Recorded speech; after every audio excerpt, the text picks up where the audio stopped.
on the right-hand side. There do appear to be a few seats still open where you can actually see the panel. And I think we have some very interesting slides that will be worth paying attention to. So I'm Matt Rojansky, director of the Kennan Institute, and before I introduce our all-star election and politics analysis team, I just want to announce two upcoming events. On Monday, so this coming Monday at 2 o'clock here, we'll have an event called Memory Laws in the Age of Populism, the Politics of the Past in Russia and Eastern Europe. And then on Wednesday next week at 3 o'clock, a film presentation and virtual reality demonstration called A Journey to the Gulag, very unique project. So please join us for both of those events. Now today's event, I guess, is about, did Ukraine have an election on Sunday? Is it? Yeah, recently. Ah, okay, all right. So outcomes and expectations, an analysis of what happened in this election, of course, not just in the vote, but all of the dynamics that have been underlying it and the country's future beyond last Sunday. We have three really brilliant observers with quite diverse expertise and background, and so I'm going to introduce all three of them, and then I think I'll just let them take it away in the order that they're sitting, and then we should have plenty of time for discussion. So first will be our own senior advisor here at Kennan and editor-in-chief of Focus Ukraine, our blog on Ukraine, Misha Minakov. He is also editor-in-chief of the Ideology and Politics Journal, and taught for 18 years in the Department of Philosophy and Religious Studies at Kiev-Mohyla in Ukraine. His main interest is dedicated to political modernization in Eastern Europe, theories and practices of revolutions, political imagination, and ideologies. Next, then, we'll hear from Lydia Zubitska, who's now an independent researcher, a native of Lviv, Ukraine. Her research focuses on domestic factors shaping foreign policy choices in states undergoing political transition. She particularly studies how party politics, economic reforms, and social movements impact foreign policy making in transitional post-Soviet states. She co-authored publications on Russia's foreign policy as well as on the role of regional organizations in the post-Soviet space, and is also now researching oligarchic influences in the foreign policy making of Ukraine and beyond. I can't imagine why you'd think there'd be such a thing. And by the way, Lydia, remind me when you were here at Kennan. About a year ago. About a year ago, that's what I thought. So she was recently a fellow here. Last but not least, Balazs Yarabik, who's a Eurasia advisor at PACT and a non-resident scholar at the Carnegie Endowment, focuses on Eastern and Central Europe with particular focus on Ukraine. His work with PACT, which is a large grant facilitator in Central and Eastern Europe, has included work on Belarus, Ukraine, and the wider region, being based in Vilnius. He's also worked as a consultant for political parties and civil society organizations in the Balkans and CIS countries, and as an advisor with a wide range of international government and parliamentary institutions. Okay, preliminaries are out of the way. Misha, take it away, and I'll step aside. Hello, everyone. It's glad to be here today, and it's an honor to speak in front of you. And today we'd like to talk mainly about the recent events in Ukraine. Where should I direct? Okay. So I have this visualization of recent elections in Ukraine, and you see the face on the green, the color of the campaign of Volodymyr Zelensky, who is a winner of recent presidential elections. So here we have the first result is that in spite of huge distrust to elections as such, so a Gallup poll has showed that 9% of Ukrainians are actually that do trust to elections as the way to change government, and the same percentage is a trust to government as such. Nonetheless, or maybe that's why the participation was quite high. The expected turnout was 80 to 83%, So usually it's 20% less, the actual figure. And we got 62, almost 63 in the first round and almost 62 in the second. That's a first result. So Ukrainians do trust democratic institutions in spite of our natural pessimism. Then the second result is a 3-to-1 margin victory of the inclusive anti-elitist candidate. It says something about what Ukrainians do think, do believe today. We can agree with this or disagree. We can differently treat this result, but we cannot deny that there is anger, there is some just part of this anger, some unjust part of the anger, but there is a demand for new quality of politics. And this is what this result actually shows.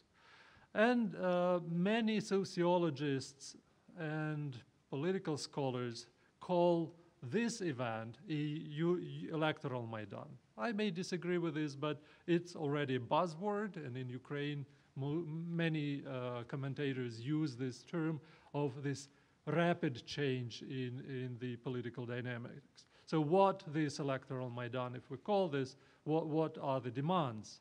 That's the demand for solutions with economic hardships, political corruption, and war.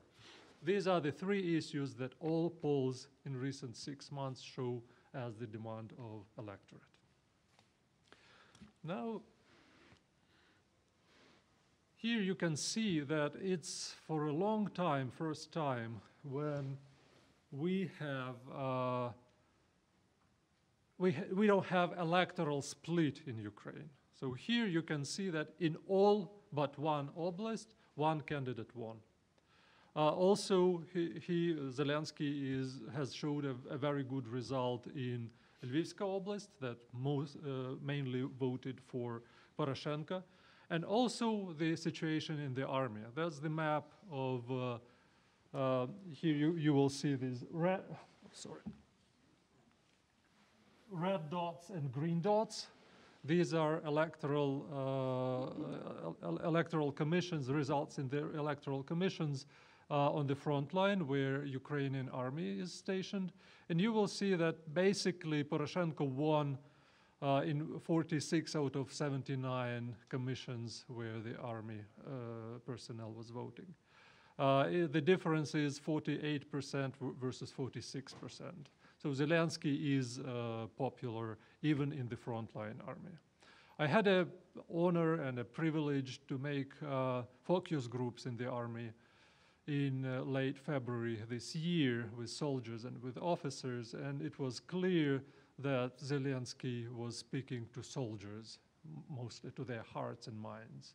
So in a way, soldiers were, lower ranks were looking at Zelensky.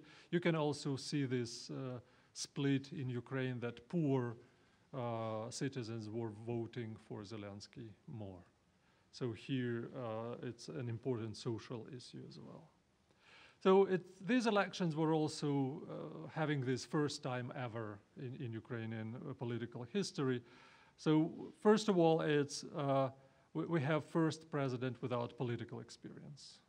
Good education, he's lawyer, good career, he created his business, he is a millionaire, a legal millionaire who made his business out of nothing. He's from Ukrainian Russophone intelligentsia family, from industrial city. However, he doesn't have any political experience. So as politician, the new president is quite incompetent. And it's it's ideas that behind him and behind his campaign that made him popular. It's the first president that is that young. He's 41 years old. Again, it's a trend, an unusual trend in Ukrainian history. Usually Ukrainians trust someone who made a good career, who showed some dedication to the good government issues and deserved to be the president. In this time, we have a new situation. Well, for the first time, we have a president who wins with 49, almost 50% prevalence. It's also something very new in our history. It's also, as I said before, is the first president that wins in all but one oblast. And it's the candidate also seems to be the first time when Russophone and Ukrainophone were eagerly supporting one and the same candidate. If you will have a question about that, I have statistics, we can dwell more about this. Also, you can, okay, thank you. Next one. Oh, yes. Here we can see that actually these presidential elections has brought back some optimism into Ukrainian politics. Again, we have 55% of pessimists, but it's much less than 2 months ago. So we had 70% of Ukrainians who didn't expect anything good, who assessed the situation as Ukraine is wrong. But right now, the new president in new presidential election has created something like 30% of population that looks with a hope into the future. The recent situation like this with 34 optimists, 34% of optimists, we had after the Euromaidan in February, March 2014. So basically we return to this fresh post-Maidan situation. What's next? So by May 1st, the Central Electoral Commission has to announce the official results of elections, but this time Central Electoral Commission was very proficient and provided this preliminary information very fast. We know that 73% of Ukrainians voted for President Zelensky, President-elect Zelensky. Inauguration has to be done by June 3, maybe earlier. Since July 28, we will have a beginning of the parliamentary electoral campaign. So 2014 is a super electoral year for Ukraine. We had presidential elections, we will have parliamentary elections, and in December this year we will have the start of local elections. So it's also a very important change in Ukrainian elites. Well, the Ukrainian parliament will be elected on October 27, and in November, the new coalition will be created.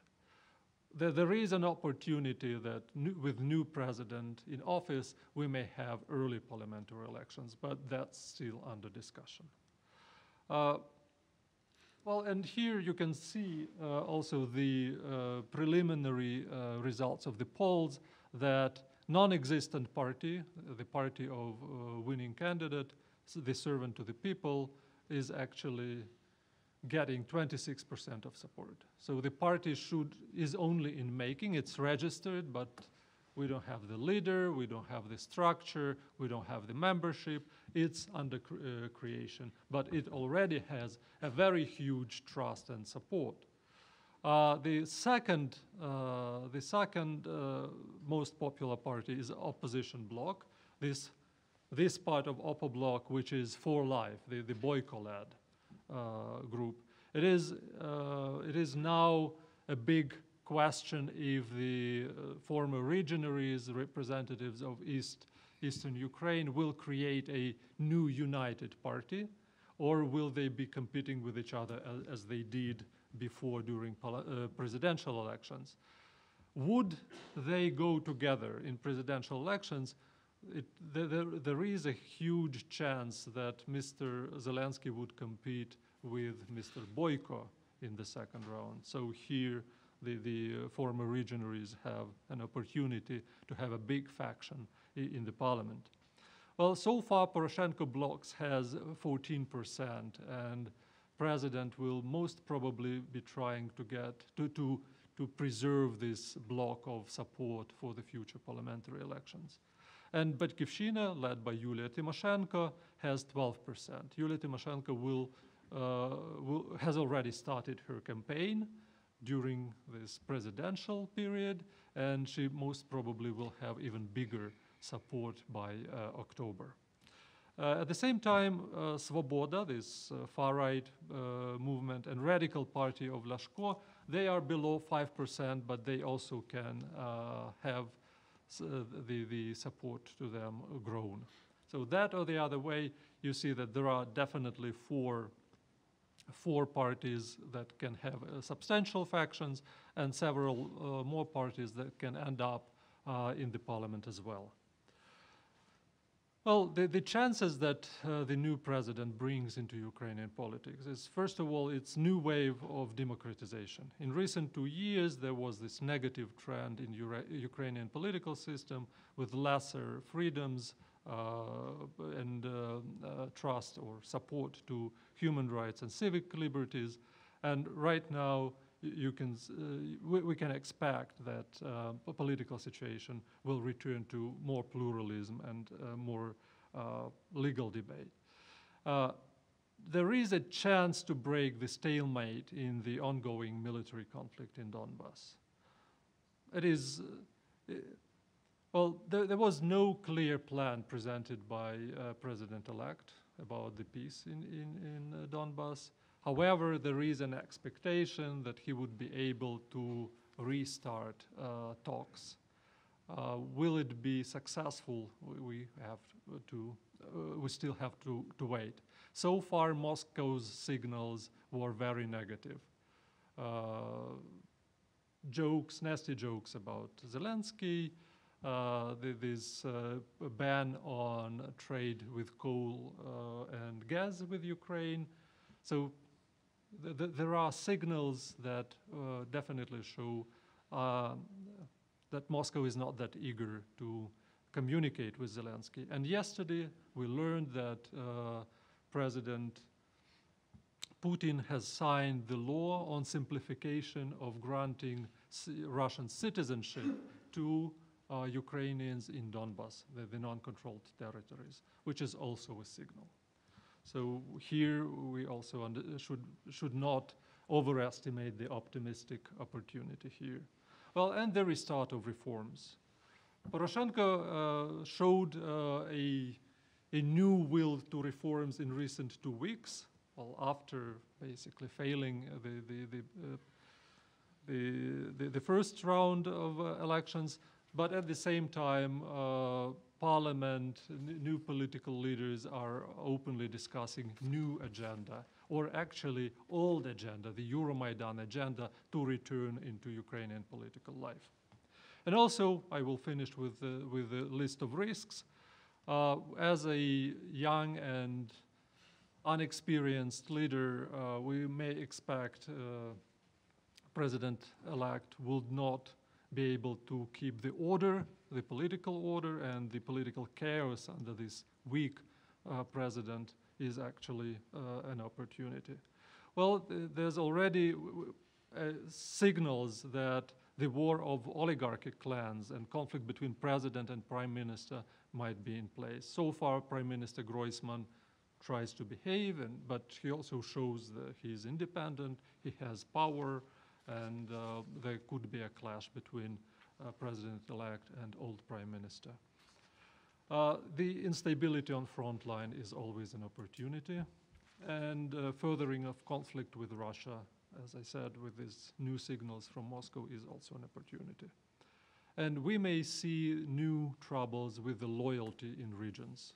So far it's Western Ukraine, but we'll see how other regions of Ukraine react to the new leadership.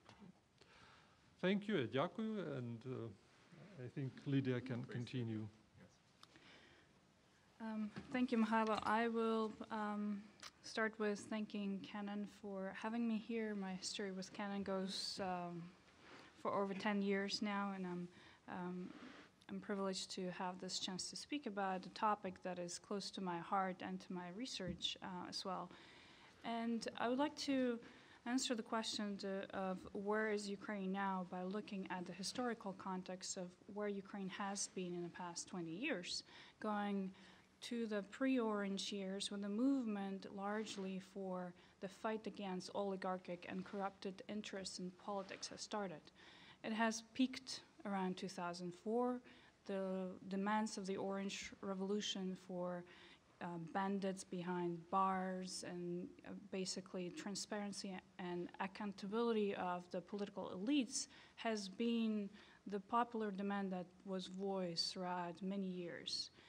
As we look at the transition from Kuchma to Yushchenko and the years that followed, we see a great lack of the reforms demands basically put in action. Even if we take the highlight of that, the very poisoning of Yushchenko himself, that hasn't been settled, resolved, or in any way completed, is a hallmark of how the dreams of the Orange Revolution failed, in particular in the aspect of persecuting and bringing to justice those who should be brought to justice. Then we have that transition that started and the popular demands basically foil under the Yanukovych regime. And in fact, the demands have not found the proper implementation. When the Euromaidan comes to force, we see the same resurgence of the popular interest again. Let's separate the business from power. Let's bring those who are unconnected into the new reformed government. Let's put in practice all those popular dreams of pre-Orange Revolution again. Has that been achieved under President Poroshenko?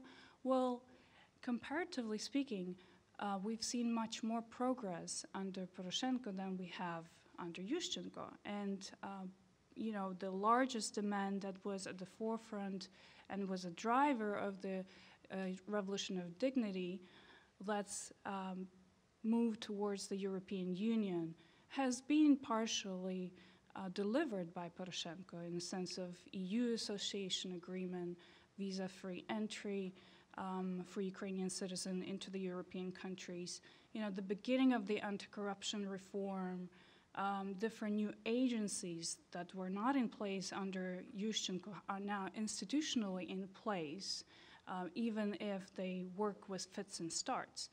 So we see a partial reform and a movement towards that, but we see also when the electoral polls come out that the Ukrainian voters are basically focused on economic votes. Has my primary economic status changed? And how do I see the economic status of the elites change? And there's a great disillusionment that again resurfaces, where Ukrainians largely struggle economically en masse. And the war obviously has put its own economic toll, both on the citizens and the state at large. And the same demand for the transparency and accountability of power have not been practically realized to the extent that both the Orange Revolution and the Revolution of Dignity has demanded. And we see some of the activists from the Euromaidan basically come against Poroshenko strongly, precisely for these curtail of certain democratic freedoms or the persecution of the anti-corruption activists and so forth. So we come to Zelensky, the effect of whom basically is to capitalize on that long-standing and ingrained popular demand, and he puts a face to it. He puts a face that corresponds to certain expectations.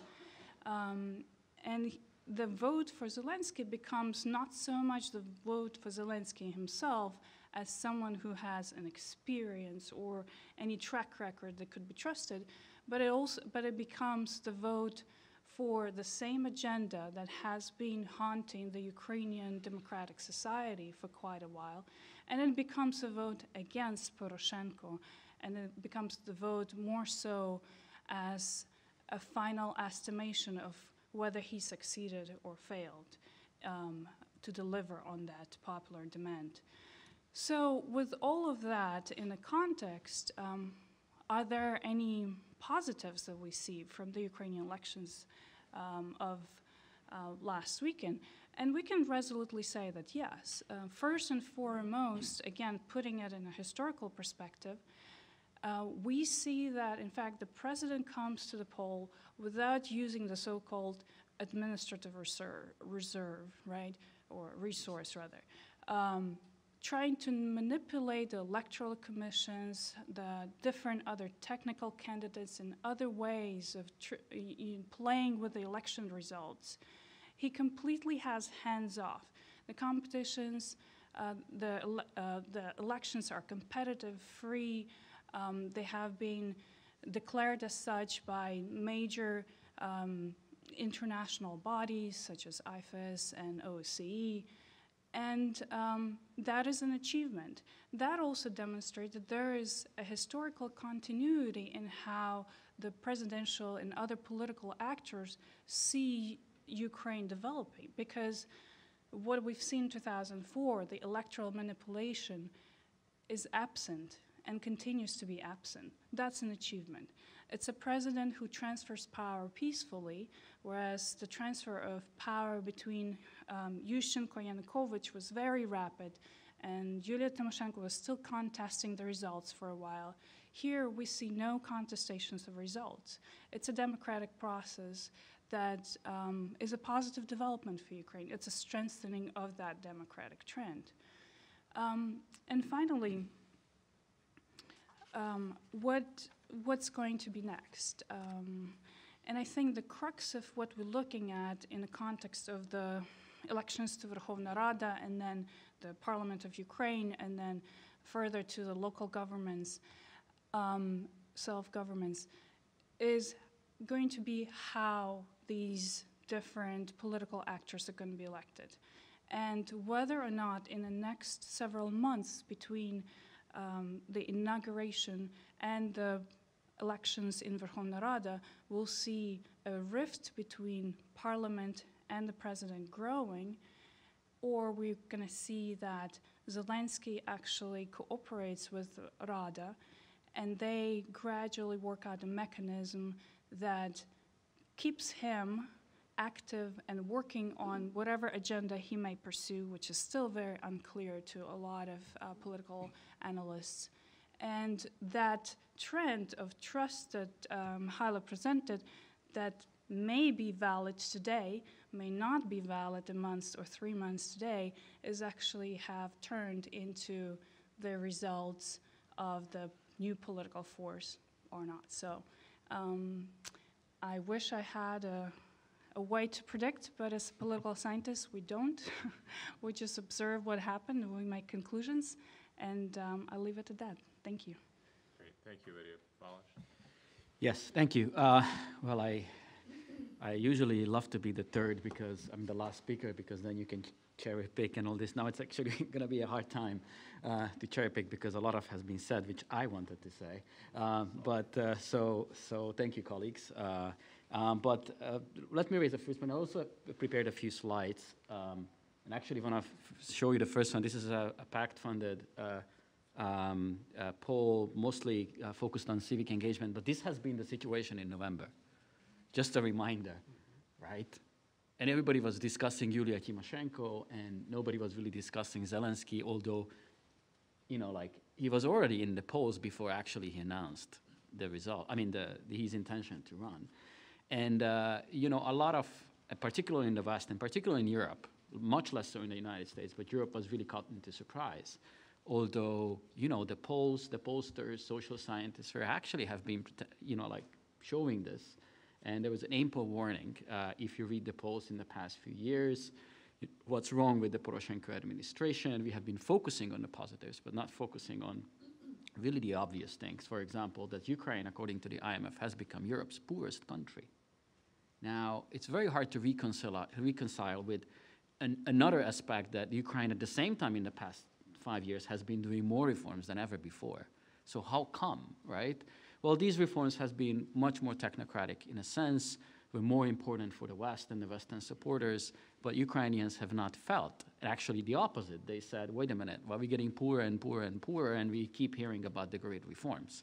So, you know, at the local level, these two things were being cannot be reconciled, right? And the actual frustration against the Poroshenko administration and the governments, as two governments, right, have been growing. The second point is,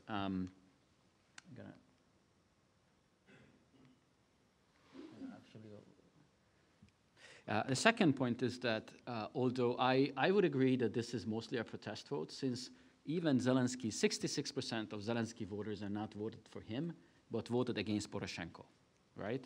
And also, like, if you're going back, you know, you see it was always the undecided who was winning. You know, up until February or March, it was the undecided who was leading the polls, right? No one else but the undecided. And the second, which is not there, it was like Poroshenko had up to 69% of refusal rate, which essentially, you know, imagine what would happen if he would win with such a refusal rate. People would actually stop believing that this was a democratic vote, even he would actually could win democratically. Anyway, so whether it is a protest or a conscious vote, because I think there is also a refusal of what Poroshenko represented, which we, Carnegie, have been 4 years monitored the reform process. And in the end, in the conclusive piece, we have been saying that there is a conflict, an inherent conflict between the state building, which Maidan was about building a new state, right? And the nation building agenda, which Poroshenko has become represented in the end.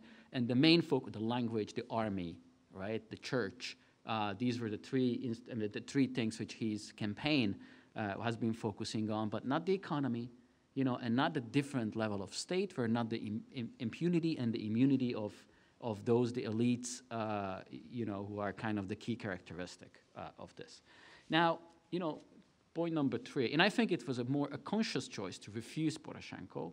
And yes, you know, it's kind of Ukraine is united again, but it's like united in anger and protest, you know, against Poroshenko and not for something. And Zelensky has a window of opportunity, but that window of opportunity is very small. And you know, like, we're gonna talk a little bit later about this, but so I'm kind of skeptical about what he can do in that window. So what we see now today in Kiev, if you're in Kiev, you see Poroshenko the winner, and Zelensky is silent. You know, Poroshenko is all over giving speeches. He behaves like the winner, right? And he's tried to keep that 25%. There's always memes already, like the active minority, and they tried to define the agenda for Zelensky with this active minority. Tomorrow, Thursday, it's the first judgment. It's the first time Zelensky, the TV star and the reality star, are going to face the reality. The language law is going to be up to vote, which is going to be a huge blow, I think, if after this, you know, like, landslide victory, the language law is going to be passed.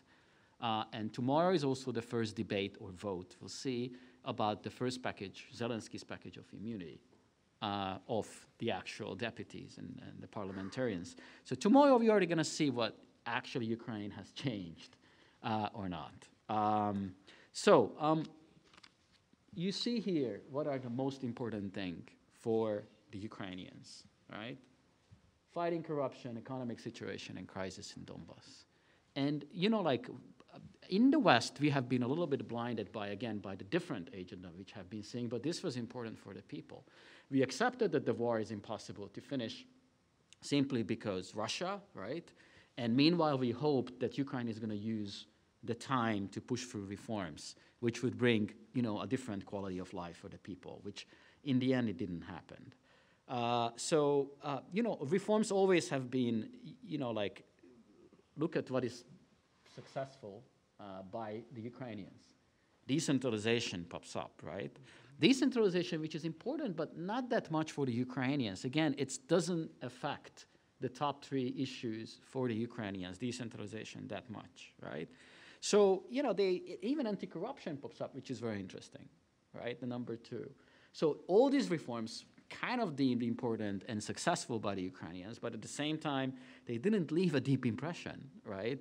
Corruption going on, nobody important is sitting in jail for corruption, and the impunity of the elite is just like unscathed. And again, the decentralization is not really a reform that the average Ukrainians really feel strongly about.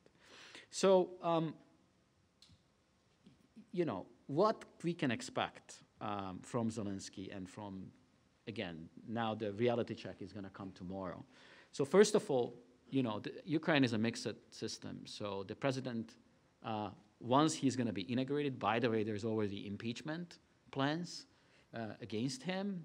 Whether how much serious or not, I don't know. I cannot judge. But there are first reports about that, you know, Poroshenko as well as his allies in the parliament will try to pass a new impeachment law. There's no impeachment as an institution in Ukraine. And I can imagine an extreme scenario that they will try to impeach Zelensky, not just pass the law, but impeach him, even before the inauguration. That would be a funny situation, just kidding. But, you know, like he's going to face a very resisting Rada parliament. The parliamentary elections is up in October. He openly saying that he will try to, as a president, he can dismiss the Rada, but he needs also a consent of the parliament to do that. You know, I can hardly imagine that this is going to go through. I think we're going to see the elections, the parliamentary elections in October, and we're going to see a cacophony of new projects by old people and new projects by new people as well, because it's certainly going to encourage new people to run. So all this polling doesn't, just like this one, it's not really relevant. You know, we're going to see, you know, Groisman already announced his intention to form a party yesterday, Prime Minister, right? Smeshko, who is another surprised winner with almost 6%, 5.5% of the vote, the former head of the secret services under Kuchma. You know, like he certainly will form a new party, and I think they have a huge chance to get into the parliament. So we're going to see a lot of new faces and old faces rebranded and new projects. So, you know, Ukraine politics is not going to falter from that. So what Zelensky's strength is, you know, there's a lot of criticism about lack of experience, but I think we shouldn't forget that he is the country's most experienced political satirist. You know, he is making millions on politics, on making fun of politicians. And, you know, this is a huge advantage for him, because when he announced, I'm running for president, he was skyrocketing because his name recognition is super high. Like everybody knew him even before. And, you know, his TV show is, by the way, it's fantastic. Those who haven't seen the third season, you know, even his political program is in the third season. You can understand a lot more if you're watching him, how he plays the president, because I guess that's actually his credo. He's tried to follow the same script in the reality as well. Whether it's going to be the same reality, I don't think so, but it's a separate thing. So what is his strength? Improvisation over, you know, strong policy plans and all this. But, you know, in the past 2-3 months, I was kind of disagreeing with those who are saying we have not seen anything. Now, we have seen enough to understand what he's going to focus. I can tell you what I think, economy, although it's not the actual president's mandate, right, competence, but the government. But I think they're going to come up with a new economic vision, which is going to be more concentrating on domestic resources, right, as well as bringing in FDI. And here comes the, you know, his ties with the oligarchs and all this. By the way, he was not only backed by Kolomoisky, the notorious oligarch, but he has been backed by everyone else as well.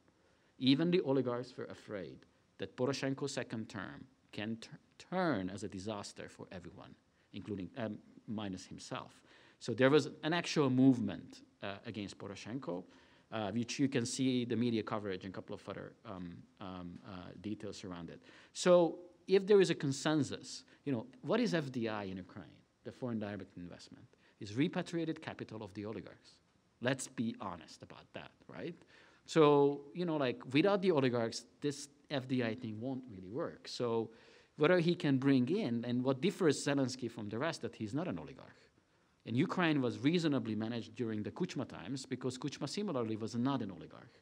He could be an arbiter for the oligarchs. What exactly Zelensky's plan with the oligarchs, nobody knows. Just a reminder, he actually in the movie jails the oligarchs who is helping him, which wouldn't be Poroshenko, but Kolomoisky. We're curious to see that. So come up with an economic vision which is based on domestic resources. Where the money can come from? The money can come from customs. 80%, according to estimates, the customs do not reach the state budget, if you know what I mean, right? Huge gap, huge, billions of dollars. Second, reducing the cost of the war. Currently, Ukraine spends around $7-8 billion on defense, which is 6-7% of the budget. It's huge, right? If he can freeze the conflict in Donbass, and it's a big if, but that's the plan, I think, then this can be reduced by $2-3 billion easily, right? Boom, an additional $2-3 billion. And third, the tax amnesty, which is kind of worked out by his team, which is essentially you can keep what you have, but you have to pay 5% of value into the state budget. And then there are going to be new kind of rules. So hopefully the accountability by the state authority toward, to holding everyone accountable will be a different thing.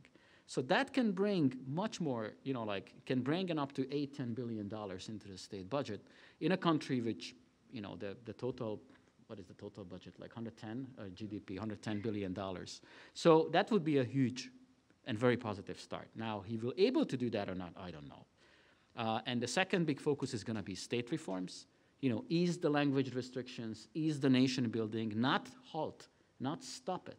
There is 30-40% of the Ukrainians actually want more Ukrainian language. There is a demand for more Ukrainian. There is a demand for nation building. So if he's a smart politician, he's not going to stop it. He will ease it and focus on the state reforms, which would be less an ideological driven, less control freak state, and more focusing on state services, their service delivery. So 2 more points and I finish up. Whether this is going to be happening, much depends on what we're going to see. That the first test is already on Thursday. We're going to see the upcoming few months until the October parliamentary elections. His plan is certainly copying Macron in France or Pashinyan in Armenia and win the parliamentary elections in the landslide. But we need to distinguish himself from Poroshenko in the upcoming few months. And again, the room for maneuver and window of opportunity is not that big. And the second, he needs to win the parliamentary elections, which unless, for example, he's able to reduce the gas price, which is not his prerogative, right? But he can do certain steps toward it, like his rating, current very high rating can be going down very quickly, and then the entire, election period is going to be dramatic. My last point, Ukraine, and this is the geopolitical aspect of it, which I don't think this town is not focusing, so far at least I don't see that. Ukraine is the critical point of the US or the Western-Russia relations, because the US-Russia relationship turned sour after Maidan and the Russian reaction, aggression, Crimea annexation, the Donbass war, right? This elections may constitute a policy change in Ukraine, particularly toward Donbass, which has a potential to also change the US-Russia or the Western-Russia relationship. Whether it's going to happen is, I don't know, but certainly the potential is there with this policy change. So I think if we want to improve this relationship, then the success of Zelensky should be a shared objective, at least. Now, Russia, based on these 2 steps which we have been seeing after the elections, not necessarily sharing this objective. The passportization has essentially can be kicked out today. Yesterday, there was a ban, temporary, of coal and oil products to Ukraine, which is not kind of bring a crisis. But if the Russians are going to do a full ban in winter, that will bring a huge energy crisis for Ukraine. So I think it's raising the stakes, but it's also like privet Zelensky. We are still the Russians, so they're not going to give any.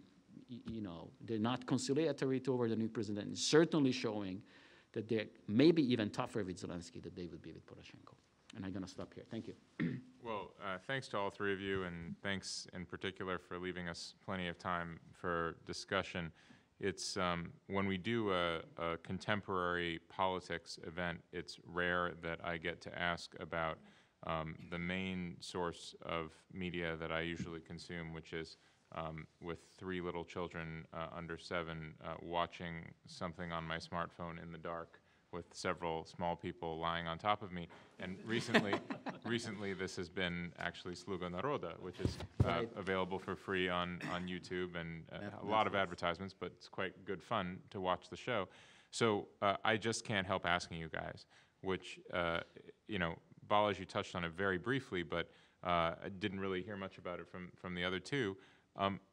what can we learn, given that this is the same man and now the same role, actually, president of the country?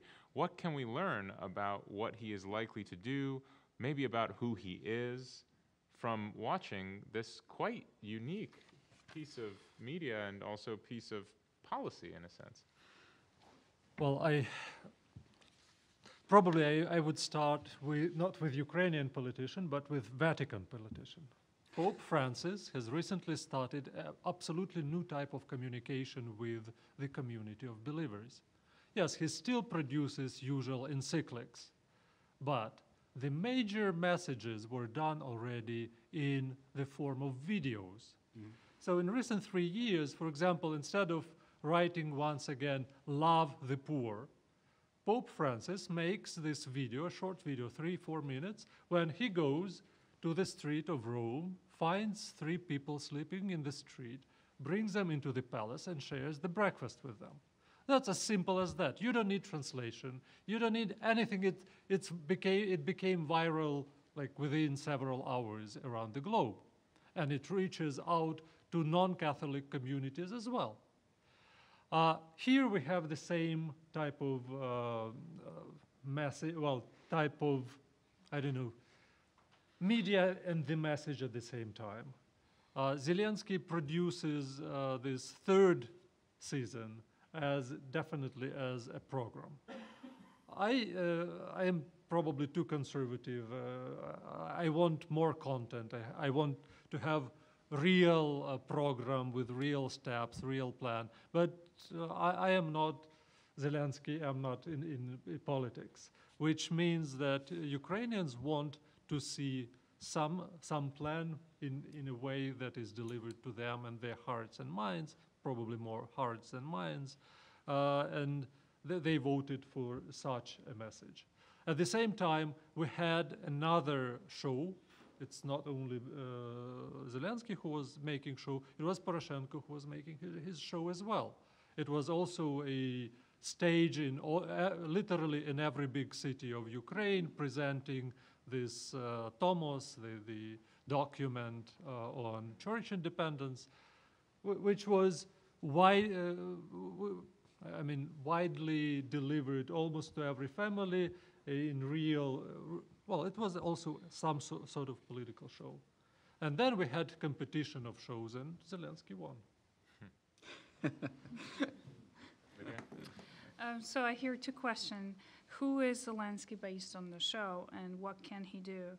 I think the assumption is that we have to actually associate those 2 individuals, or rather a role, and the actor himself. And I think it's poignant that, yes, we've seen the merging of those 2 in hearts and minds of the voters, and Poroshenko was actively campaigning that, even to the point that during the debates he said, "You're not Holobrodko," the name of the main character, and you did not arrive here on a bicycle, which is sort of a symbol of how, this main character of the TV series is trying to fight the corruption. So I think we can assume, and I agree, that the show was filmed in such a way as to convey certain messages and to project important points. But I disagree that those 2 will actually go hand in hand in practice. Part of it is because the context of implementation is very different. The context of the institutional working with Rada and other local leaders is different. So who is Zelensky? By profession, he is someone who basically focuses his success on the amount of the positive reaction he gets. In the same way, as a politician, we can see that even now, that his measure of his own success would be the trend towards more and more approval. So in his own eyes, if he does well, that means to know if he does well would be basically judged upon how much his support has grown. What does it mean for the substance of what he's going to do? in practice, his own economic well-being is different from his character. I mean, there have been some accusations and proofs that he's very well off. Is he going to actively pursue the anti-corrupt agenda, given the fact that he's already connected with the people who are very much entrenched in the corrupt system of Ukraine? We've seen the same message repeating itself with Yushchenko. He came on anti-corruption agenda, straightforward. Has he stepped away from that? We know now that no. I mean, we've seen the RUE, the shady gas deal, and so forth. The likelihood of Zelensky stepping away from these vested interests is very small, and so we're going to see the really large infighting of him trying to portray the same image of fighting corruptions and yet being beholden to the interests that align behind him. So that is going to play out in Rada, depending whether we will switch to fully proportional system or keep the system of half of the elected deputies will be by single member district, and therefore they will try to cooperate with Zelensky more, or they will be basically forced to join parties. So this is still in the making, and how much wealth and how many individuals will step on his side, and how many will align against him. That's going to be the crux of his success and what he's going to be able to do. Mm-hmm. Misha, you had a two-finger. Yes, just a very short additional point. Well, if you deliver your program in such a way through a TV show, you cannot be held accountable for it.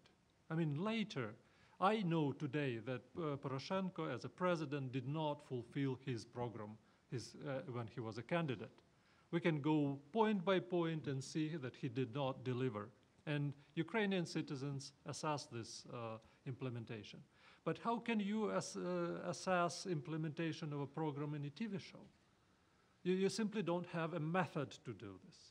And that's a bad politics, that's bad democracy.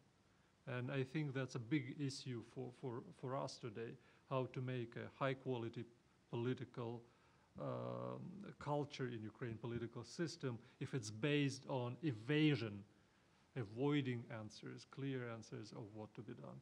But also in defense of Ukrainian voters, the materials of focus groups show that the voters of Zelensky did not mix him up with Holoborodko. That was crystal clear from the focus groups. They did not. Well, interesting. I do think that the voters actually did vote for Holoborodko as well. And a good campaign is about dream a bit, right? I mean, how we would like to see politics, right? Politics is the art of the compromise, but in a campaign, yeah, and a lot of Ukrainians would like to see a president like him, right? Like an ordinary guy who is one of us. Yes, he's not an ordinary guy because he has become a millionaire, but based on his talent, right? But when he was next to Poroshenko in the debate in the stadium, he looked like a young-ish, right, in politics, not really experienced guy next to the big political machinery Poroshenko represents, right? But at the same time, his strength was when he said, I'm not a politician, like you are. And what experience actually equals to in Ukraine? Corruption. Like you are really experienced in that, in rent-seeking, right? I mean, that's what Poroshenko is all about for most of the Ukrainians, representatives of the oligarch-captured system, right? Vis-a-vis a young guy who is not, and who, by the way, even made a TV series about how Ukraine can be different, right? Whether he can do it or not, it's a different story, but like he will have a chance now to try. And I'm sure that Ukrainians will judge him not by the TV any longer, but what actually he does. But I think it was a genius idea, which my feeling is that he actually did that 3 years ago on intention to run.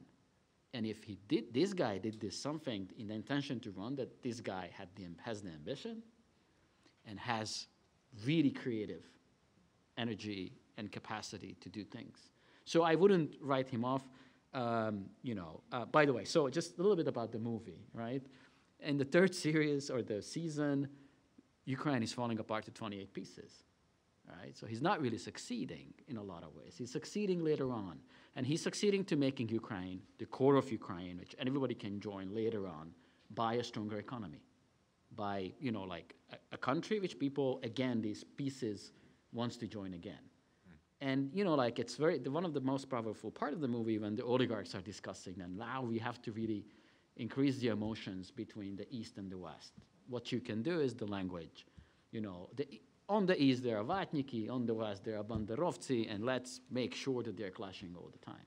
And that's what we see in a lot of ways. And I'm afraid that this 25% will try to do that. And I fully agree with Misha that we have been watching two actors. Poroshenko is not a Ukrainian nationalist, for Christ's sake. He is not. But he plays one on TV. But he plays one on TV for us, for everyone. And trying to say, we keep fighting Russia as long as, for how long, right? I mean, he was elected 5 years ago by promise to bring peace, not war. So exactly as Misha said, like if you go and check his record, that he's just not gonna, he's just not gonna stand. So anyway, one more point. I mean, Zelensky was also brilliant by really destroying the old type of campaigning. One thing which I was talking to the chief editors in Ukraine, and they were telling me, look, there are 3 types of advertisement, right? Poroshenko wanted the hidden advertisement and paid only in cash, no bills, right? So no accounting. Yulia Tymoshenko, only normal advertisement and everything legal. And Zelensky, who didn't pay for any advertisement because he didn't need it to. Like, we were running after him because he was the only one who was bringing audience for us. Like, whatever we published with the name Zelensky is get millions of people watching, and so on and so on. So the name recognition and all this, it's a bit like Trump, but not really, because there is a grumpy man and a young, funny guy. Cannot be different, the two. So that was also like destroying the old type of, and they couldn't do anything with this, really. So. Well, whatever else it is, I have to say it is really a good watch. So for those who haven't watched it, it's worth it. Okay, we have plenty of time for questions. We do have 2 microphones in the room. So if you put your hand up high, I'll recognize you. Name, affiliation, question with a question mark. We'll go that way. So I'll go to you first, and then I see the others. So just in general, especially in the back there, keep your hands high so I can see you. Yes. Valeria Yegison, Voice of America. First of all, thank you for a very interesting discussion. So I just wanted to follow up on the parliamentary elections. Do you think that Zelensky should and would be able to push for early elections? Thank you. If you guys can answer relatively shortly, then we can do just one question and answers and keep going like that. Mm-hmm. I'll take a crack. So it is technically becoming impossible within the legal framework that we have in Ukraine right now. You cannot call for snap elections and if there is less than half a year left until the new elections. And with the inauguration period and then the 30 days for new coalition to get formed, and only then you have a basis of having a vote of no confidence and so forth, the timeline just doesn't work. And all the political players right now have pretty much figured out that they have to work in the format that they have right now, and at least until the elections in the fall. So. Okay. Great. We'll go to Karina. Very quick 2 questions. Thank you very much. Can you just introduce yourself? Karina Kristelina, George Mason University.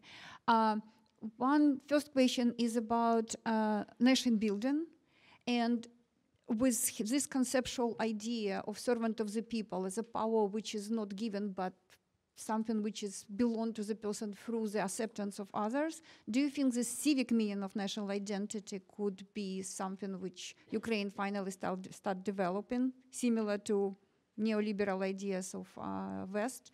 And second question about the, you touched on it, but I really want your more concentrated opinion about dealing with Donbass conflict and Crimea. Okay. Thank you. A couple of big questions. I would like to start with my presentation, if I may return to my presentation. The time frame is there anyway for the early elections. Yes. Which is impossible. So, yeah.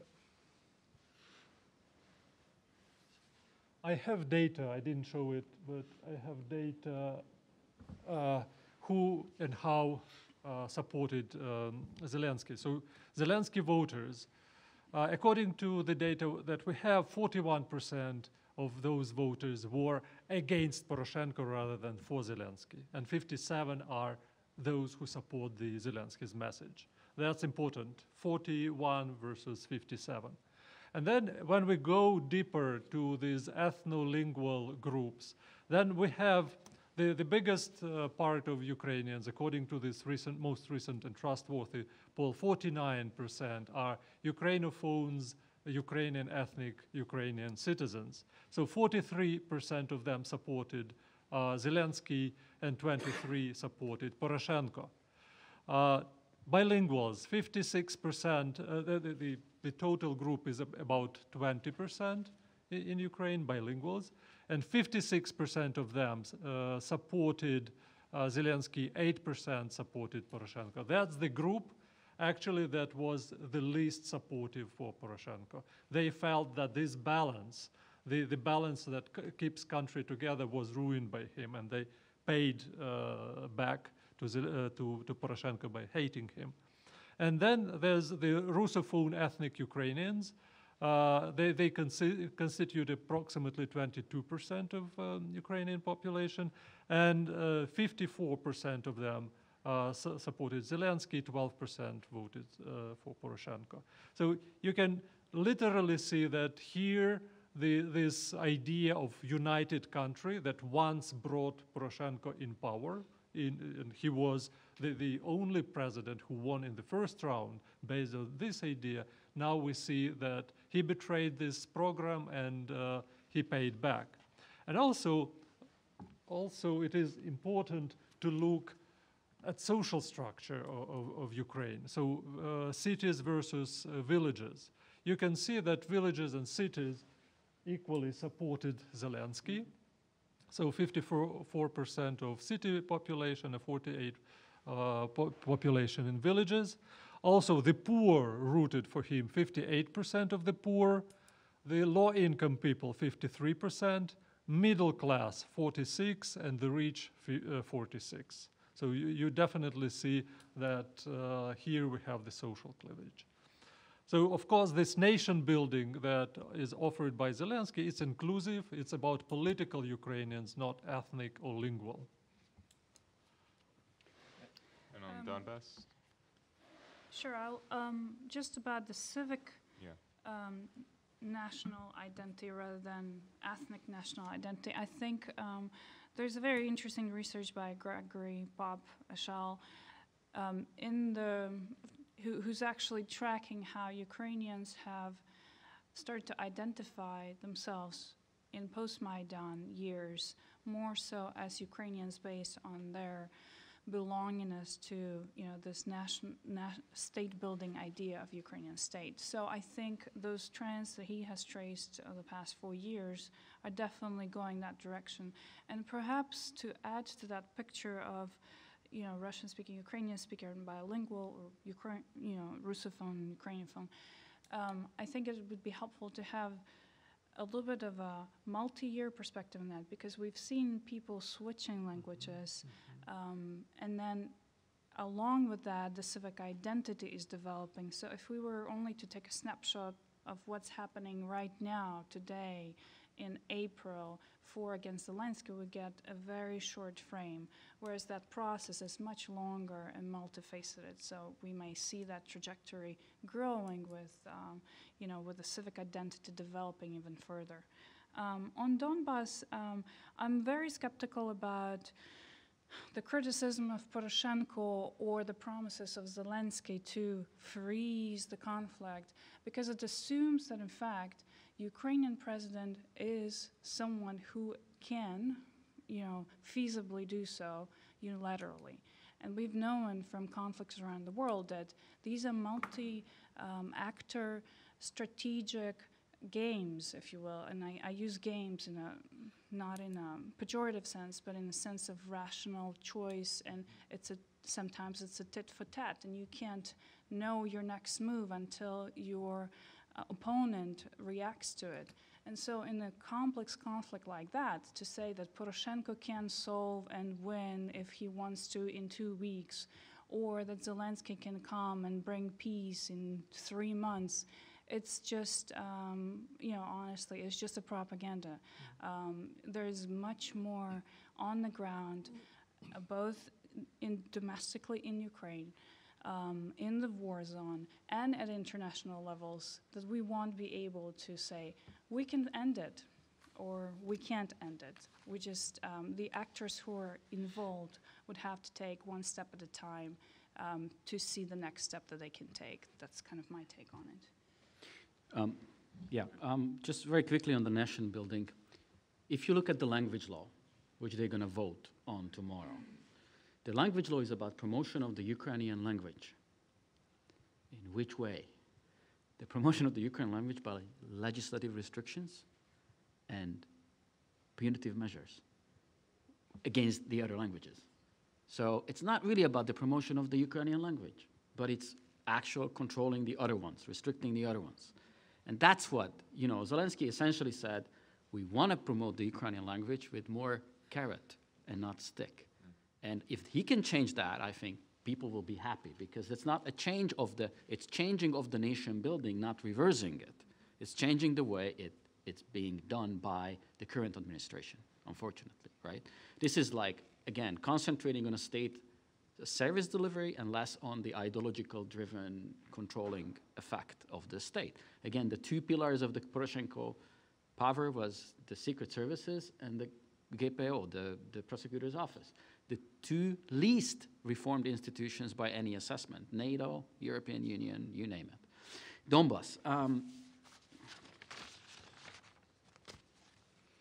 I think it can be done, the freezing of the conflict. Why? Because if you're talking to OC observers, which I do a lot, and going into the front line, they can tell you that, yes, the majority of the ceasefire violations are coming from the moves done by the Ukrainian army. The Ukrainian army can stop the advance in the gray zone, which is limiting the actual space between the two sides. It can stop shooting, as Zelensky said, because there are regular, for the show, shelling and less shelling now. They're more the light weapons. There are actually measures which the Ukrainian army can do. Whether this frees the conflict is an entirely different story, because then you have the other side.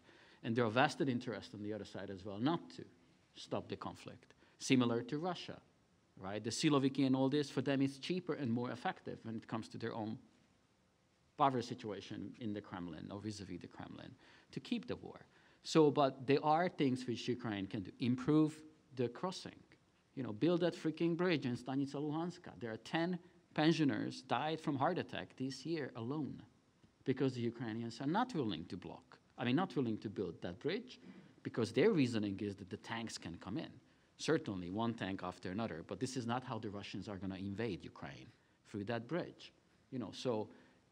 Put much more focus on reconciliation, right? And this is what also Zelensky is saying. We're going to talk to the other side, start an information warfare, but it's not about you are Vatniki, but you're part of our nation.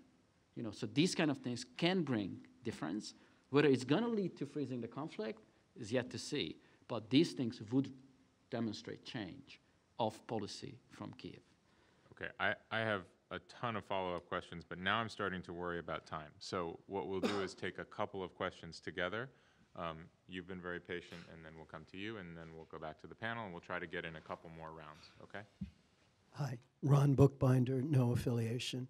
Thank you for 3 excellent presentations. What significance, if any, do you place for Ukraine on Zelensky being of Jewish ethnicity? Great, go ahead. Marta Boratevsky-Chomiak, retired from everything. It's been a very informative session, but I would like more information, or at least your views on who are the people who have been advising Zelensky, And who do you think will advise Zelensky? And is there any interconnection between Zelensky character and Holoborodko character?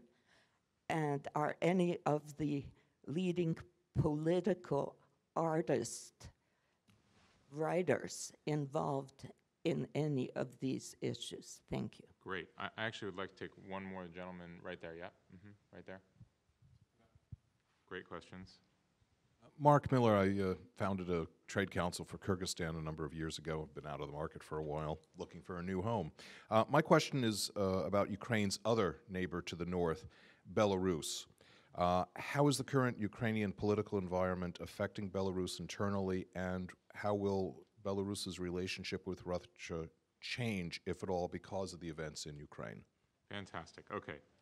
Fantastic questions. We have just the right panel to tackle them. So, Zelensky, Jewish origins, potential circle of advisors and sort of intelligentsia and the role of other folks, and then the impact on Belarus. Who wants to start? Yeah, I would like to start with two first questions, if I may. So, as a Jew, basically this was not an issue during this recent campaign. Somehow, we forgot to mention it in these debates. There were more other issues. And there was an interesting article several days ago in Haaretz, where the journalist was asking different experts, and basically there is a consensus between political analysts that Jewishness was not an issue for Zelensky. He is our guy. He is political Ukrainian. That was undebatable. What about advisors and the team? These are young people. So when you look at the advisors of Zelensky, these are 40, 45-year-old people who grew up in independent Ukraine, who have Western or Ukrainian education, and who were in public service mainly after Euromaidan. That's an interesting twist to it. So he is surrounded, if we look at his advisors today, who are influential, they are connected to these young liberals, mainly. However, if you start looking at the legal, the group of legal advisors, they were from clans, from different oligarchic clans.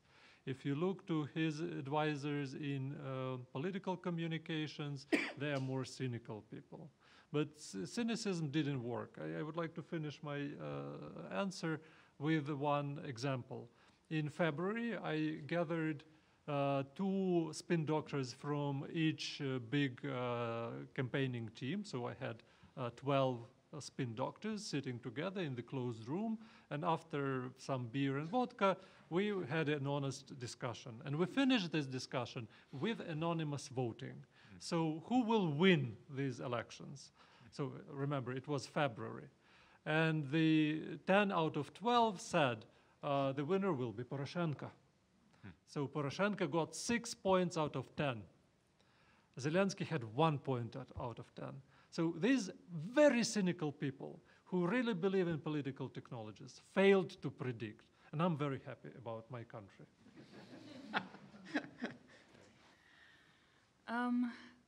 I think on the first point about Zelensky being of Jewish background, there has actually been a lot of optimism from what I read about the fact that this is going to bring a better a more positive image of Ukrainian ethnic relationship between, there have been accusations, in the historical trends that were quoted as well, that Ukrainian nationalism may or may not tend towards anti-Jewish sentiment, and I think we've seen over and over again in the Orange Revolution, but even more so in the Euromaidan Revolution, that those were ungrounded. But yet that narrative continues to be, and so those who are trying to unravel that narrative are pretty much optimistic that having Zelensky in power will basically present Ukraine as more tolerant in that sense.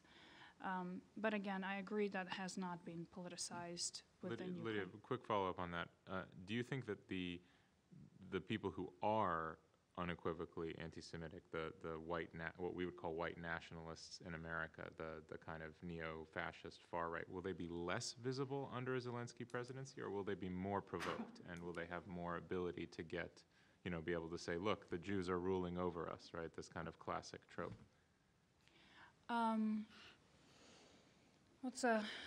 My guess, and I might be wrong in this, is that the agenda of those who are radicalized nationals will not change regardless who's in power.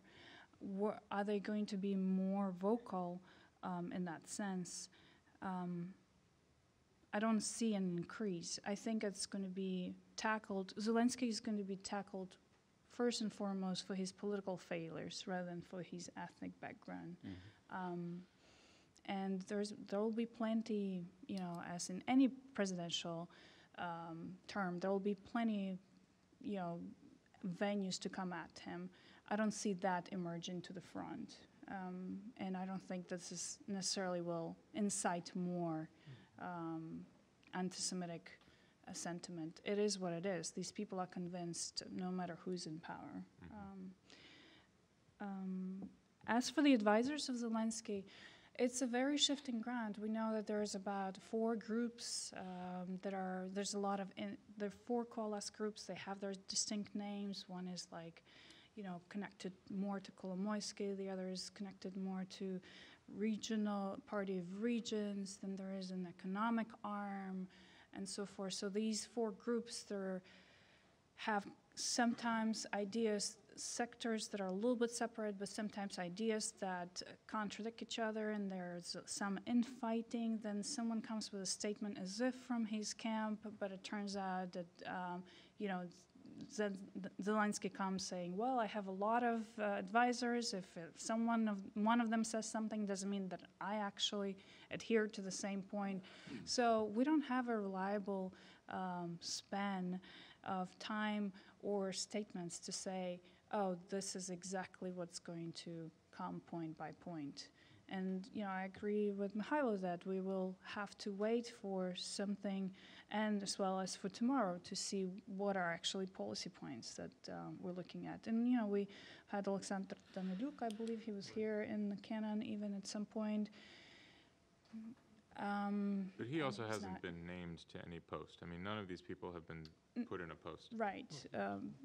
But because the time is not ripe yet, we haven't seen inauguration and so forth. But we've seen shifting grounds and many actors, and we haven't seen clarity as yet. So sorry, this is kind of, we don't know. Do you want to take the Belarus question? Yeah, just the team and on the team in the movie.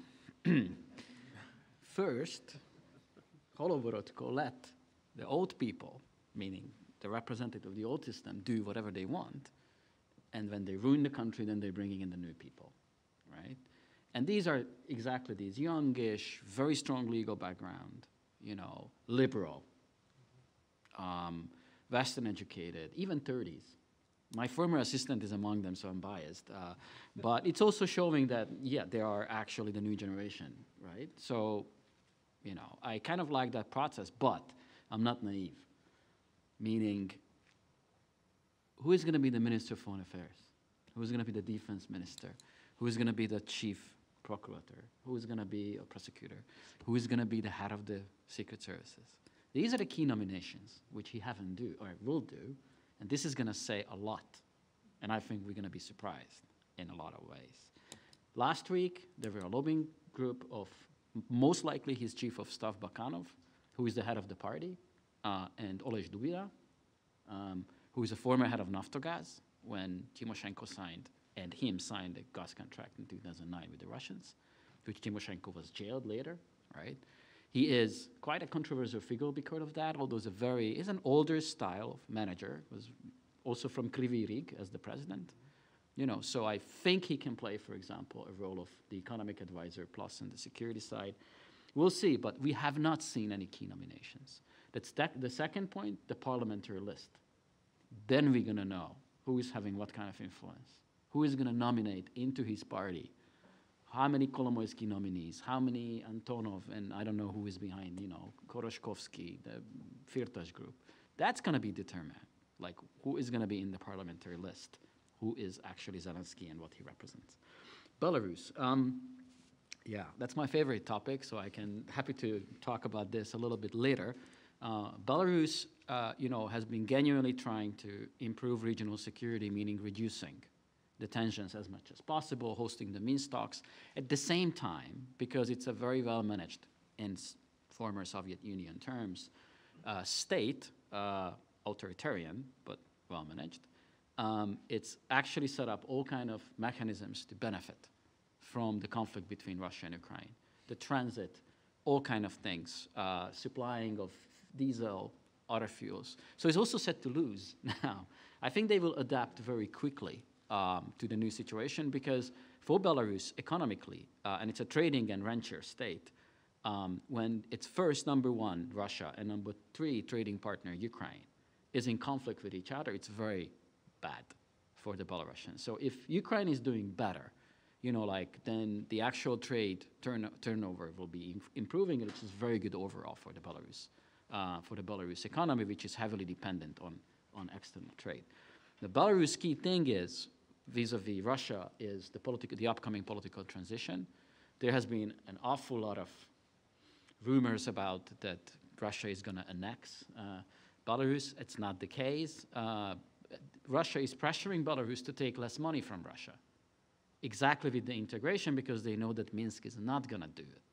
Minsk is not willing to integrate more. The entire integration project was making sure how we can milk Mother Russia. And the Belarusians are smart enough, as only one in the region, to sell what the Russians want to pay for. Love. We love you guys. You're not, but we're selling this. So please pay. Here you can sign. Here's the check for our love, the brotherly love. But at the same time, they're really becoming, more and more independent. And their upcoming political transition, the post-Lukashenko period, is going to be the key, which is not going to be happening anytime very soon. But in the up 10 years period, we'll have to, because Mother Nature has its use, and Lukashenko is not getting any younger.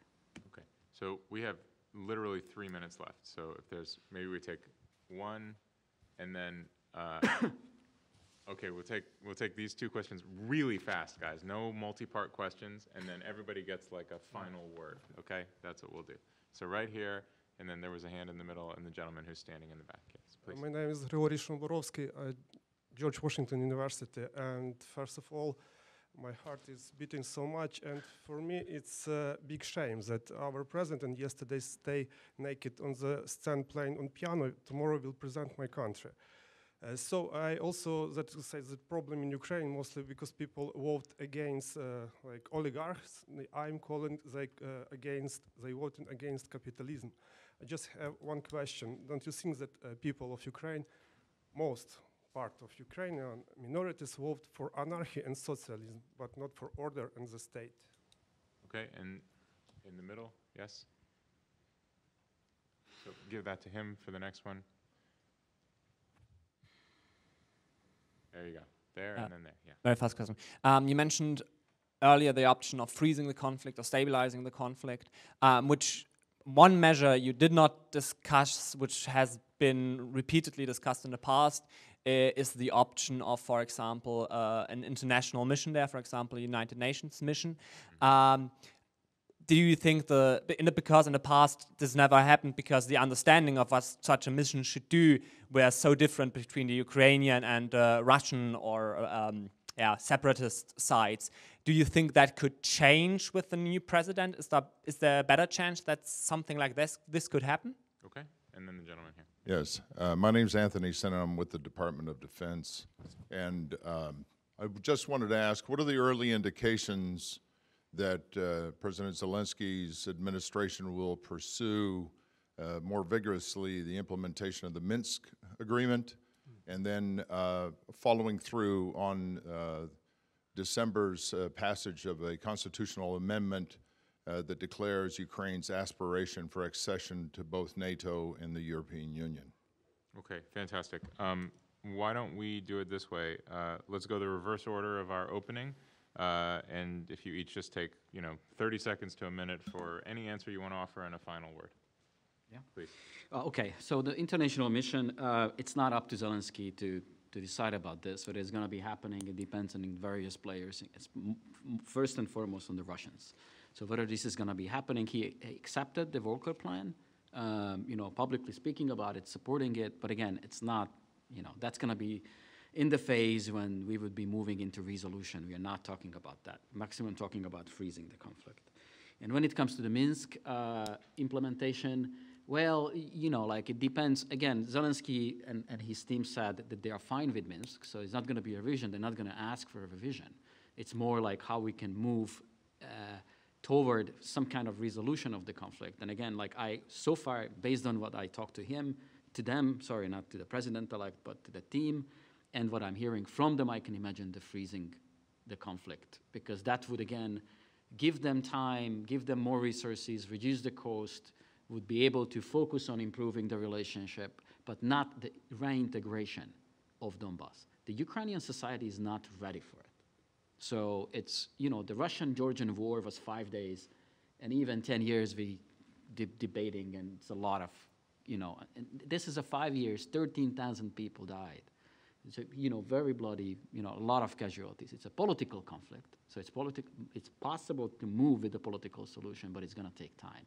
And I think there is at least that understanding that we have to make the first step and then build upon that. But the reintegration is not in the works immediately, not now. Okay, so we're coming, all these questions are more internationally focused than they are domestically, inwardly looking. And just to kind of summarize and want to be able to give a detailed answer to them, is that yes, there is a team. Yes, that team is, Western experienced, Western educated, and yet we see a general lack of diplomatic experience in that team. And so this opens a big question mark. How is Zelensky going to preserve or lose the advantages, diplomatic advantages that Ukraine has gained, over the Poroshenko year, including sanctions, including some of the coalitions that have been already built. And that remains to be seen with the appointment of the new Minister of Foreign Affairs. As of now, it's probably too early to speak of early indicators or steps that he's likely to take. Unfortunately, that's the best answer that I can give. In terms of internal question, voting for anarchy and or socialism versus, actually voting for Ukrainian future and anti-corruption, I think that the socialist element is definitely there. We see that most of the voters are dependent on state pensions, if you will. There's not most of it, the large segment of voters. And this is an economic vote to a large extent, as we talked about. If I perceive my well-being going down, therefore I am disapproving of the government's policy. If my well-being goes up, then the government must be doing something right. So there's a socialist element. I don't think there's an anarchic element as much as perhaps you see in this. And I'll yield the final time. Yes. Well, in 2009, there was a famous research made by Pew Research Center, assessment of post-communist transition. And Ukrainians were among those who didn't like the capitalist transition. So that's definitely there. However, if we look at what Zelensky offers, it's neoliberal program anyway. So Zelensky does not offer the socialist agenda or social democratic agenda, but Ukrainian population will probably love to have it. You can also see that the far-right groups, the pro-Nazi they also use more and more socialist rhetorics. So you definitely see this leftist twist, leftist populist twist in many teams and programs. But I think this type of capitalism that we have in Ukraine, it does have to be criticized and changed in many ways. International mission.